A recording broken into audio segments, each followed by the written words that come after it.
have your attention, please? Superman is back, and he's woke as ever. He's woke as ever. I love it. Yes, despite what Ben Shapiro and Michael Knowles are saying, this movie has a lot of progressive values in it, and I think that honestly, it serves as a great form of representation for men. This is what the boys need to be seeing. For today's video, I would love to go over the 4 themes that I picked up on as a feminist, as a trans activist throughout this movie. Because like I said, a lot of conservatives are being extremely manipulative with their framing, which we'll talk about a little later, and saying that this movie does not have any progressive values, that it is not woke, if you will. And let's be so for real. Superman has always been woke, and this movie is just the perfect evolution of who Superman has always been. Oh, my eyelash is sticking to each self. Oh, speaking of eyelashes, I got new contacts. What do we think? Is it giving cute little doll, or is it giving Superman's next supervillain from outer space? I'm good with either, honestly. My name is Samantha Lux. I am a feminist, I am a trans woman, and I post content here on my channel every single week. So if you guys are not yet subscribed and you would like to be, go ahead and do that right now. Go ahead. Go ahead, go ahead. I'll wait for you. Are you done? Hurry up, do it, go ahead. Me using my superwoman powers to make you subscribe right now. Thank you. But yeah, with no further ado, let's get right into the reaction, shall we? So for today's video, I want to talk about 4 main themes that I picked up on as a feminist who watched this movie. And to do that, I think it'll be most effective to share those themes that I noticed in contrast to the analysis by Ben Shapiro and Michael Knowles. So let's start with Ben Shapiro. He's not very super. He is not the Man of Steel. He is not invulnerable. He gets his ass kicked routinely. He gets locked up in a prison with a character who's making kryptonite out of his hands. He is constantly in victim mode. Like Green Lantern has much more success in this movie. Mr. Terrific has much more success in this movie than Superman. His parents, Ma and Pa Kent, in the original, they are noble and they are wise. They're kind of salt of the earth. Here, they're basically kind of, I don't know, like down home types who don't seem to, they live in a kind of a crappy house. They're the kind of people who call the TV the box. They're the kind of folks who are sitting around and you know, kind of scratching their butts. They're purposely cast as ugly and non-noble. It doesn't mean everything they say is bad. It isn't, but, and by the way, both of them are alive in this, right? The original Superman mythos is that Pa Kent dies, and that's what sends Superman on his journey. Anyway, the super dog is a terrible dog, is a dog that does not, like an idiot. Superman robots, I thought I told you to keep an eye on him. We feed the canine, but he is unruly. And he realizes we are not flesh and blood and couldn't in our heart. He is just so illiterate, you know what I mean? I mean, not illiterate, but like illiterate in the sense of media. You know what I mean? Like he's not, I'll talk about it, hold on. Hearts care less whether he lives or dies. This dog is a mess. Supergirl, who you get introduced to for a hot second at the very end, Supergirl is a drunken teenage brat. I think that it's a betrayal of the original IP and mildly upsetting. Not like hugely upsetting, but mildly upsetting. Oh my God. Okay, so let's pause. So Ben's claim here is that this new movie is bad because it no longer portrays Superman as super. He's no longer strong. He's no longer invincible. He's no longer this larger than life character that, you know, Ben has grown up with. And let me just say, I completely disagree, right? I think that the reason that Ben is saying this is because he has this view of masculinity that is determined purely by physical strength. And while yes, you know, obviously if you are stronger than everybody else, if you have this superhuman strength, that does make you a powerful person, but that is not the only type of strength that we should be celebrating, right? Which brings us to our very first theme, which is empathy as a strength. You know, I think that this entire movie, what they're really building up to is Superman as a metaphor for empathy. And like the reason that I said what I said earlier, that Ben does not have the most media literacy, is because he throws in these scenes of like Superman's dog and saying that Superman's dog is just stupid and that ruined the movie for me. And he totally misses the purpose of including these scenes, right? In the movie, the dog, yes, it is kind of a silly dog. It doesn't follow commands. It's not the most well-trained. It's crazy. It's erratic, whatever you want to say. But despite that, Superman still cares for him. Superman still looks out for him. Same thing with the clip of Supergirl. He says that, you know, Supergirl is this drunken whatever. And she was literally in the movie for like 3 seconds. We have to dig a little deeper, right? What is the purpose of having this character in here? It's to show that Superman cares about everybody despite where they come from. He still cares about his dog despite the fact that he's, you know, misbehaving or whatever. Throughout this entire movie, this theme is present, this theme of overwhelming empathy coming from Superman. He cares so deeply about this quote unquote bad dog. He cares even for the robots in the scene that Ben showed in this clip. As the clip says, you know, who don't even have human emotions. There's a part in the movie where they all like get destroyed and Superman comes in and like has like a little breakdown. He's like sad about it. And to me, that is obviously a strength. Honestly, like for a man in today's age to be able to express empathy, especially when his friends and his coworkers of like the other metahumans are, you know, kind of like poking fun at him for caring so deeply about the animals around and like saving one individual person. They kind of like make fun of him for it, but he still stays true to the fact that he cares so deeply about these people and he sees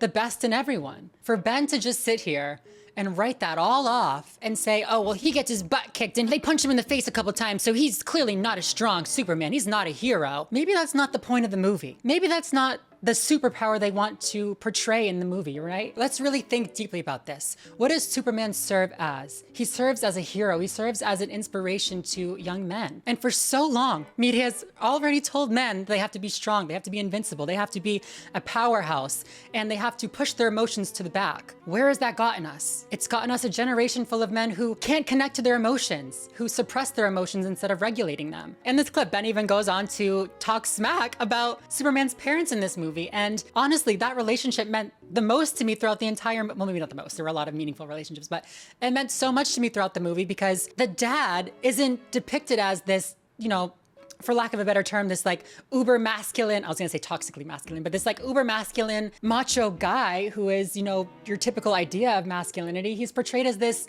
soft, mushy guy. Like that's the running joke throughout the movie, that he's Papa Mush or whatever they call him. And that is so impactful, right? Maybe I'm sounding a little cheesy, but like the amount of men that I've come into contact to that can't even like understand their own emotions, can't even express vulnerability in the way that, you know, Papa Mush is expressing his vulnerability to his son is really, really upsetting and not healthy for literally anybody. The entire movie reinforces this idea of Superman as this metaphor for empathy.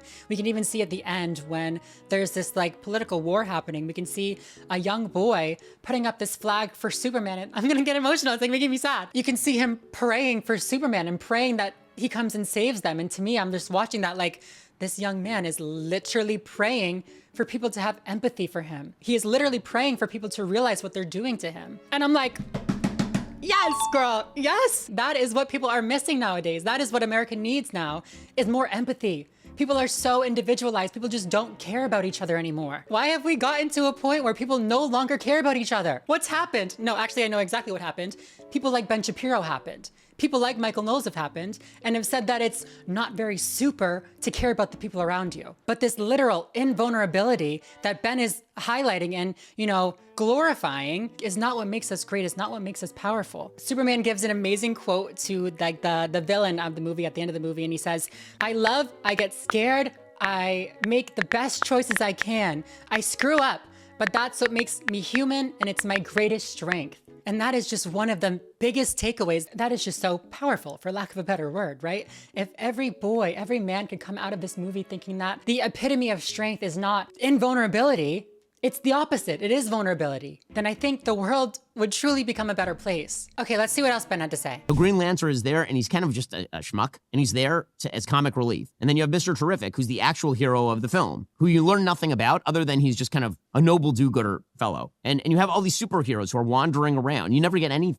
information about them that makes them interesting or sympathetic or even particularly cool. So the characters are complete pastiches. They're just cardboard cutouts. Even the moments that are supposed to hit don't hit because there's so much going on in the background because James Gunn cannot control his ADHD. He just can't. There's a scene where Clark and Lois, they've had a fight and now they're back together and they're having a talk. And it's supposed to be this very intimate talk where they're speaking with each other. And literally outside the window, Green Lantern and Mr. Terrific and Hawk Girl are fighting a gigantic sort of eye monster that looks like it's from Suicide Squad. Extremely distracting because he's James Gunn and everything has to be some sort of dumb joke. You're like, well, shouldn't Superman be doing something about it? No, let them handle it. Oh my God, I can't tell if he literally, my goodness. I can't tell if he literally doesn't understand the importance of these scenes or if he's just being manipulative because it doesn't align with what his goals are or like what his ideals are. I loved this scene. And let me tell you why. The next theme that I really want to talk about that was present throughout the entire movie, there were a few little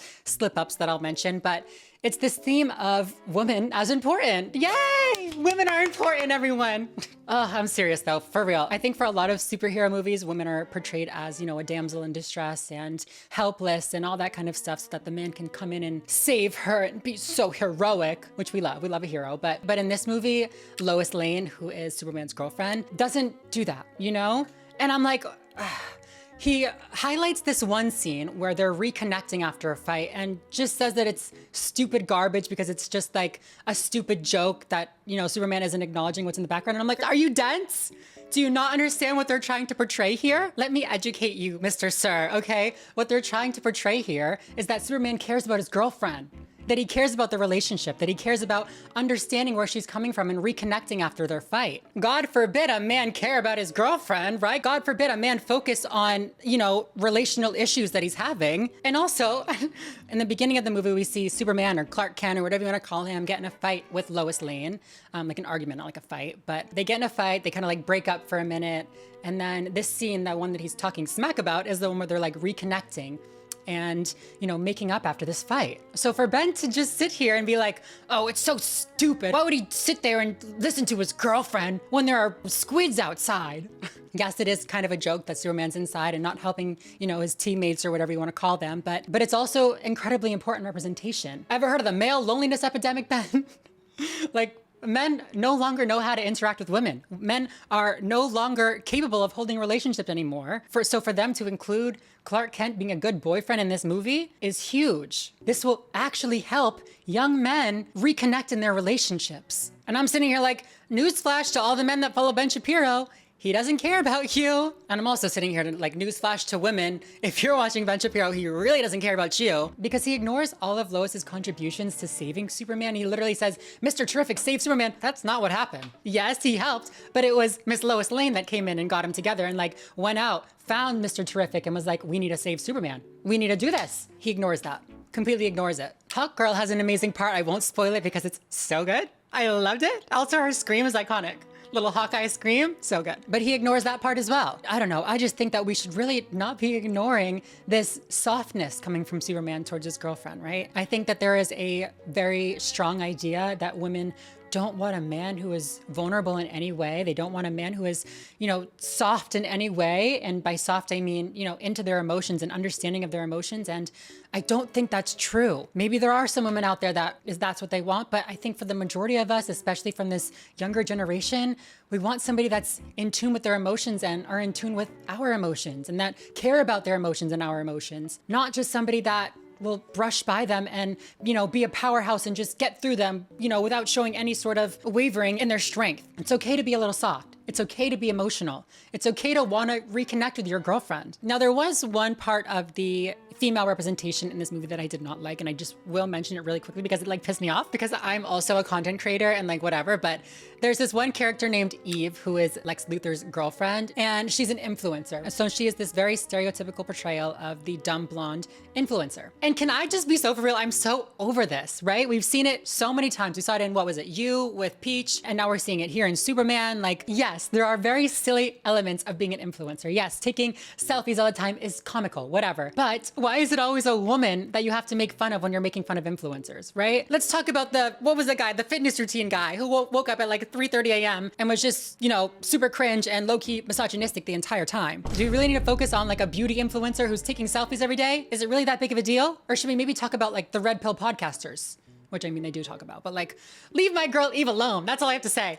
Okay, we have one more clip from Ben Shapiro's video and then we'll move on to Michael Knowles' video. But I do want to mention that, between the clip that we just saw and the clip that we're about to watch, Ben does talk about the political discussions and the political representations throughout the film, which are completely obvious, right? This film had notes on immigration. It had notes on the Palestine-Israel conflict. It had notes on a lot of things. I don't really want to get too into the politics of everything, but I will say, I do support Palestine, obviously, and I think that their message was incredible. I just think that there are better people to talk about that representation than me. For example, Hassan Piker did an amazing analysis of Superman in reference to those political moments. So definitely make sure to check that out if you're interested in that. I want to more so focus on the feminist perspective. But yeah, let's go ahead and watch this last clip of Ben Shapiro, and then we'll move on to the Michael Knowles clip. So this brings me to my final point about this movie and all other Superman movies. The fundamental flaw in all Superman movies of my lifetime Superman is the thing that Hollywood cannot say and will not do. Politics, does he still stand for truth, justice, all that stuff? The only Superman movie that I have ever seen that uses truth, justice, and the American way is the original 1978 Superman. This is not just a throwaway line. It is deeply important to the character of Superman. Why? Well, because take Superman just as a character. Superman is unbelievably powerful, unstoppable. He's faster than anyone. He has X-ray and laser vision. He's stronger than anyone, right? He's basically a god on earth, and the biggest god on earth. He's Zeus, right? He can do whatever he wants. And so, why is he the good guy? Why isn't Lex Luthor right? Because, let's be real, if there were a person on earth who actually had those powers, Americans would rightly be very much afraid of that. The only reason why Superman would be a hero as opposed to a villain is because he grew up in America, because he has the American way, right? He's emblematic of what America is. May blunder, may make mistakes, but overall stands for freedom and liberty and private property and free speech and all of those things. So this is why it's really important. It's not just truth, justice, and the human way, or truth, justice, and all that good stuff. There's a specific definition of Americanism that says that this is why America, for example, should be a world power, because America is better than other countries. And people who live in accordance with Americanism make the world better if they have more power. That's why America is good. Because otherwise, Superman is bad, and Lex Luthor is right, and we should restrict his power. Disagree. I'm going to say disagree with that.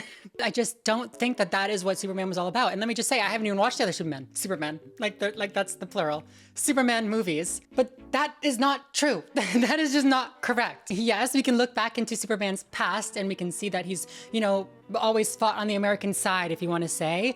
But I don't think that that is showing that he is, a symbol of America. I think more than anything, he's a symbol of hope. And right now, what Americans really need is empathy, right? And so having Superman go throughout this movie and act super empathetically towards other people is that symbol of hope that Americans need, that the world needs, honestly. It's really not surprising to me that Ben had these takes, because when you think about the patriarchy and the roles that the patriarchy plays on men's behavior, it's very much to make men into macho, invulnerable beings that don't, show their emotions openly, that aren't vulnerable in that way. And that's what Ben's grift is, right? It's pushing the patriarchy. And so to say that Superman is a good movie and to acknowledge the ways that it's, gonna help men would be to go against his entire brand. And that's very much the same thing that we're about to see with Michael Knowles. Lois and Clark are having a debate over punk rock. He says, I like punk rock. She says, you don't like punk rock. All those bands you like, they're pop. They're not. No, I'm punk rock. No, you're punk rock. No, I am. And Lois says, I question everything. You trust everyone. You think everyone is beautiful. And Clark responds and says, maybe that's the real punk rock. That was a good line.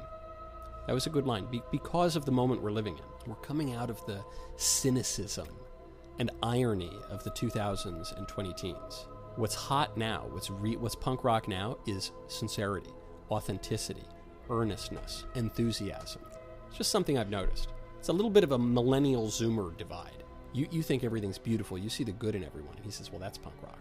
Totally agree. We are coming out of an age of cynicism and irony and vocal fry and just disbelief and meh. And I think what we're coming into is a greater appreciation of beauty, a recognition that there is objective beauty, a recognition that man is made in the image of God, and we're fallen and we're a little broken, but there still is that image of God in us, and you can actually look for the good, and you can pursue the good. There is a good to pursue, and good is to be pursued and evil to be avoided. And that's more important than just a kind of crass, materialist, envious, selfish cynicism. Sorry, let me get myself together. Hold on. That one was really interesting to me. That one's really freaking interesting to me because Michael Knowles as non-cynical, Michael Knowles is recognizing people's beauty. Interesting. I truly don't believe that Michael Knowles is who he presents himself as online. I really don't. And I can kind of see that in this video. We'll see in the final clip that we're watching of him, the next one. He agrees with certain things, but then tries to flip it to, fit his narrative, and that it just doesn't really work. It's not very cohesive. It doesn't really make sense. We'll see that soon. But I do agree with him, I hate to say it, I do agree with him kind of that, this was an amazing quote, and seeing the beauty in people is something that we should strive for, right? Seeing the humanity in other people is something that we should strive for. It goes along with that theme of empathy. But I don't think that he is that guy. I really don't. He is part of that media machine that tells people to be cynical, that tells people that they can't address their emotions. He is the culprit. Not him specifically, but like him, you know what I mean? Like him. I don't really know even like what else to say to him. But what I do want to note at this point, maybe this is a good time to put it in, is this movie does talk a lot about the effects of mass media, right? Which I think maybe we can kind of connect it to, like we're getting out of this era of cynicism, which was largely taught by mass media, right? And the conservative media machine. Throughout the movie, Lex Luthor, the supervillain, uses mass media to destroy Superman's reputation and get the world to turn on Superman and make it easier for him to obtain power. Is that not what Michael Knowles and Ben Shapiro are trying to do? In fact, there's one point in the movie that one of these people that are contributing to the media against Superman is literally a depiction of Tucker Carlson, who's their buddy, their friend. And the depiction of Tucker Carlson literally calls Superman a groomer. I can't make this up. He literally calls Superman a groomer, says that he's been grooming people. And if that is not the most clear connection to the way that conservatives have portrayed trans people for the past 5 years, I don't know what is. It is so clearly the exact same as what they're doing. For him to not be able to recognize that and not be able to like pick up on that is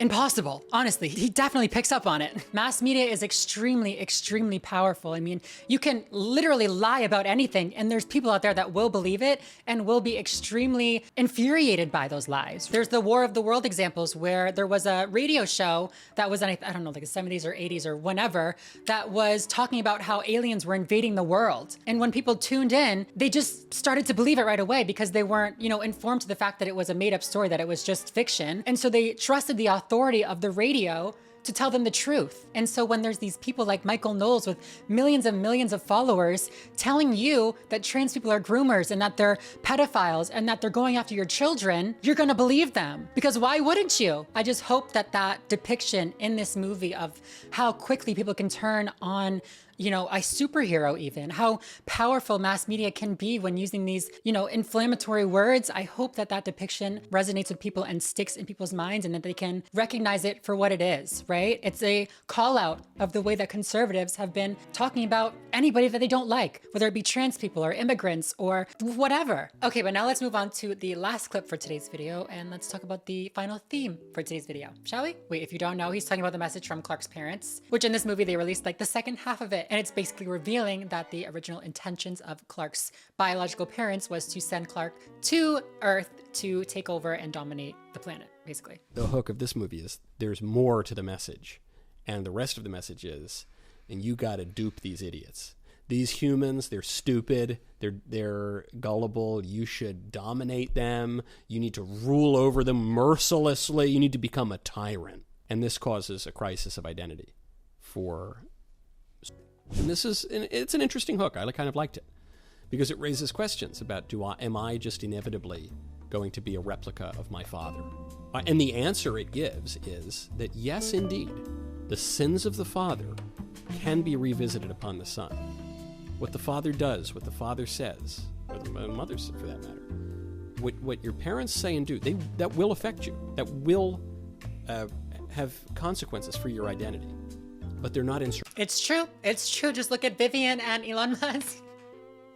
I can't. I'm sorry. I don't even know what he's trying to say. He's just like fiddling around in his little mind to get this to work for his religious framing, but it's clear that he doesn't know how to do that. He's like struggling to make it work. He clearly agrees with the overall message of like, you don't have to be who your parents prescribed you to be, but he can't say that, right? He can't say that because he needs to stay stern in his beliefs and his ideals that he pushes, that parents are like in control of their children, right? Remember with like the whole Matt Walsh thing, he was like, I know what's best for my children. So if my children ever explored their gender or like wanted to try seafood, I would tell them that they're just wrong and I know what's best. It's very much that kind of vibe, right? Which I don't think that most people would agree with, right? I think that most people agree that parents are there to teach you values, to give you the tools that you need to survive in life and to make the best decisions that you can in life, but they're not there to tell you who you need to be. Maybe that's the way they would like it to be. Maybe that's how they, practice their parental role, but I don't think that most people would really align themselves with that. There's then a direct conversation between the father who raised Superman, not his birth father, the father who raised Superman, and Superman. And this part was good, but it was still a little bit lib, because he says, hey, Clark. Clark says, I'm not who I thought I was. And the father says, the adoptive father says, parents aren't for telling their kids who they are. Parents aren't for that. You have made choices. You have done things that determine who you are. And I like it. I like that a little bit. You know, obviously, yes, we do have. No, he likes it a lot. Don't let him fool you. He likes it a lot. It does not fit his pro-religion framing. And let me just say, that quote that he's talking about was so cute. Let me read it to you guys. It goes along with that whole theme of the movie, showing what it's like to be an emotional man and showing that it's not a bad thing to express emotions as a man, as a father. So he's right. Superman is having this internal identity crisis because, you know, he's shown this part of the message that he's never seen before, and his biological parents' true intentions for Clark were revealed, and it kind of messes with his mind, right? As anybody would understand. So he says to his father, I'm not who I thought I was. Like this, I thought I was supposed to be this great person that was supposed to help everybody, and it turns out I was sent here to dominate everybody. And honestly, his father responds that parents are here to give you tools, not orders. And he says, your choices, your actions, that's what makes you who you are. And then he goes, I'm gonna cry again, oh my God. He goes, and I couldn't be prouder. So clearly we can see where Superman gets his empathy, right? Papa Mush. I love Papa Mush. He's one of my favorite characters. They're talking so much smack about Papa Mush. Ben Shapiro called him like a bum character. What did he say? Like he said that he was some loser, dopey character. Michael Knowles is talking smack about his parental role, right? Saying that he's not really, you know, he doesn't have it all together or whatever. But honestly, this is one of the best representations of a father that I've seen in a movie. And so many transphobes will comment and say, you know, oh, fatherless behavior, ha ha ha, like fatherless behavior, because they think that a father could never understand why I would want to transition in it. They don't understand that my father could see that I'm happier now and that I'm doing what is right for me and understand that he's okay with that, right? But honestly, if my father was going to tell me that I can't transition, that I can't be who I am, that I can't live my life comfortably and happily, then that's not a good father to me. Fortunately, that was not my father. My father is very supportive of who I am. He's very protective of who I am. He tries his best to be in tune with my emotions. He tries his best to express that he's proud of me. And it's so frustrating to me how people like Knowles will glamorize this version of a parent that isn't, in my opinion, really there for their child. If you as a parent need your child to follow the orders that you give them for their life and to live the life that you prescribe to them, for you to like be in their life or for you to be a good parent to them, you shouldn't be a parent. But I think the adoptive father is underselling the role of parents in a way that is classically liberal. If the role of parents were not to tell kids who they are, what's the role of parents? Your role is not to educate your children? If your That's not what he said. Is not to help bring up your kid. What's the point of parents? You just warm bodies? You're bringing them money or feeding them or something? No. It really hits this classically liberal line when the adoptive father says, your choices are what matter. So once again, this is liberalism. It's your choice, your choice, your choice. Yes, your choices do matter, but your choices come from something. Because freedom is willing, predicated on knowledge. I mean, he's not wrong. The root of feminism is being pro-choice, not just in terms of like reproductive rights, but just in terms of life, of, you know, people being able to make their own decisions for themselves. So he's not wrong in that respect, but I'm like, what's the problem with having choice? What's wrong with having bodily autonomy? I don't understand. Don't undersell it. What would have been a better, more accurate portrayal is the adoptive father saying, hey, Superman, nature is a part of you, but nurture is also a part of you. And nature and nurture are combining with your freedom to make up who you really are. He's like contradicting himself. He literally said the opposite a minute ago, but like I said, it does not fit his religious framing, so he has to go back to the nature versus nurture and say that, you know, nurture isn't everything. You have to respect your nature. You have to respect your biology, because he's a transphobe. That's like his whole gag, is he's a religious transphobe, and he's about to make that argument right now. One last little woke thing at the end, big spoiler, where he says, I'm not an alien. You keep calling me, I'm not an alien. I'm as human as anyone. Earth isn't just an idea. Humanity isn't just an idea. It's flesh. It's both, a human being is both spirit and flesh. And unfortunately, we, in our schizophrenic modern age, in our stupid modern age, we somehow deny both of those things. That's not what schizophrenic means. On the one hand, we say we don't really have souls, or spirit is meaningless. Who says that we don't have souls? I don't like, what is he talking about? We're all just flesh. We're meat puppets. I don't know where he's getting these beliefs. Who says we're only souls? Who says that we're meat puppets? Show me. Like, I'm as feminist as they come. I'm as liberal as they come, whatever you want to say. Nope. That's not what I believe. But then on the flip side, we say, but actually the body doesn't matter at all. I can be whatever I want. And I can be the opposite sex, and I'm just kind of an avatar, and I'm not. So somehow we get it perfectly wrong. Then it ends on the same kind of identity confusion that we all have, not only biologically, the trans debate of the last 10 years, but also politically, the American identity debate of the last 50 years. What's it mean to be an American? What's it mean to be a human? It's just an idea. So the movie is basically bad. He's just talking smack. He doesn't even... Oh my goodness. Okay, anyways, so this does perfectly bring us to our final theme, which is this theme of self-determination, right? Or this pro-choice, and not like reproductive rights choice, but like pro-choice, pro-bodily autonomy theme. And really, he's not that far off when he says that it compares to the transgender argument, because people are telling Superman who he has to be because of who he was born as and because of, the prescription that his parents placed upon him. This movie highlights Superman's realization that he gets to make that choice for himself, that nobody has the right or even has the ability to tell him who he has to be or who he is. The only person that gets that choice is him. And if we want to open this up more broadly to the discussion of the patriarchy and toxic masculinity, we can analyze it through the lens of Superman being, maybe self-conscious about his empathy and his heightened emotions for other people. And, maybe we can see he gets judged for it by his peers, and that does affect him. But that realization that he has that choice comes with the realization that he does not have to live under this patriarchal, stereotype, this patriarchal prescription for him. He's not stuck living this toxic masculine life. He gets to make the decision for what it means for him to be Superman. And I think that's a great thing. We should be able to take the tools that our parents have given us, or, whoever have given us, our chosen family, whoever you want to say, and make the decisions that we want to make to be the person that we feel not only that we are, but that we want to be. So no, Michael, no, Ben, the movie is not bad. It's not meh. It's really good.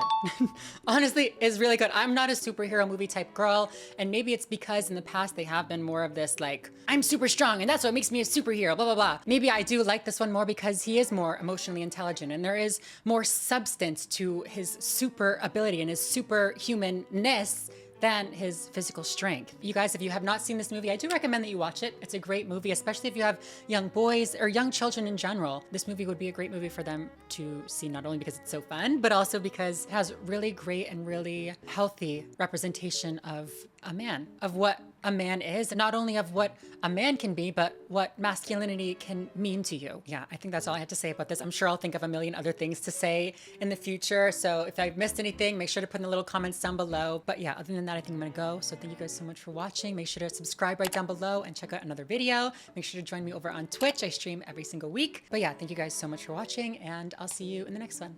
Bye, everyone.